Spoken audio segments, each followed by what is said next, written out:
ഞാൻ ശ്രേഷ്ഠവും മാന്യമായ ഒരു മൂലക്കല്ല് സിയോനിലിടുന്നു, അവനിൽ വിശ്വസിക്കുന്നവൻ ലജ്ജിച്ചു പോകത്തില്ല എന്ന് നാം തിരുവെഴുത്തിൽ കാണുന്നുവല്ലോ. അവനിൽ വിശ്വസിക്കുന്ന നിങ്ങൾക്ക് ആ മാന്യതയുണ്ട്. Praise the Lord. ഇന്ന് ഞാൻ ആത്മാവിൽ ഒരു ദൂതിനെ കൈമാറുകയാണ്. സ്വീകരിക്കാനുള്ള അഭിഷേകമുള്ളവർ ആ ദൂതിനോടൊന്ന് പ്രതികരിക്കാൻ തക്കവണ്ണം തയ്യാറാകുക. ആത്മാവ് പറയുന്ന ഒരു ദൂതുണ്ട്.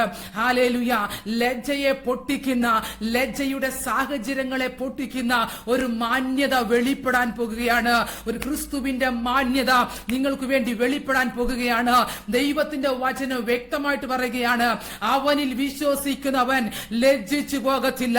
അവന്റെ അതേ മാന്യത ഉണ്ടെന്ന്. നോക്കിക്കേ, ലജ്ജയെ പൊളിക്കുന്ന, ലജ്ജയെ മാറ്റുവാൻ കഴിവുള്ള, ലജ്ജയുടെ അനുഭവത്തെ, ലജ്ജയുടെ സാഹചര്യങ്ങളെ നീക്കുവാൻ കഴിവുള്ള വിശ്വാസം ചുമക്കുന്നവരാണ് ഞാനും നിങ്ങളും. അങ്ങനെയെങ്കിൽ എന്നെ കേൾക്കുന്ന പ്രിയപ്പെട്ടവരോട് ഞാൻ ആത്മാവിൽ കൈമാറുകയാണ്. ലജ്ജിച്ചു പോകുമെന്ന്, തലകുനിക്കേണ്ടി വരുമെന്ന് ചിന്തിക്കുന്ന സകല സാഹചര്യങ്ങളെയും പൊളിക്കുന്ന ക്രിസ്തുവിന്റെ മാന്യത നിങ്ങൾക്ക് വേണ്ടി വെളിപ്പെടുകയാണ്.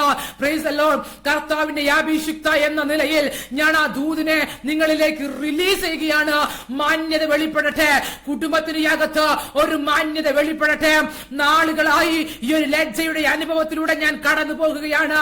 ഇനി എനിക്കൊരു മാന്യത വെളിപ്പെട്ടെ മതിയാകത്തുള്ളൂ എന്ന് ചിന്തിക്കുന്ന ആരെങ്കിലും ഉണ്ടെങ്കിൽ ഞാൻ ആത്മാവിൽ കൈമാറുക. ക്രിസ്തുവിന്റെ മാന്യത നിങ്ങൾക്കായി കൈമാറുന്ന ദിനങ്ങൾ വിദൂരമല്ല. Praise the Lord. നിങ്ങളുടെ ജീവിതത്തിന്റെ അകത്ത് ഒരു മാന്യത കർത്താവ് കൈമാറും. തലമുറകളോട് ബന്ധപ്പെട്ട് ഒരു മാന്യത കർത്താവ് കൈമാറും. വിശ്വസിക്കുന്നവരുണ്ടെങ്കിൽ മാത്രം ഒരാമേൻ പറഞ്ഞാട്ടെ.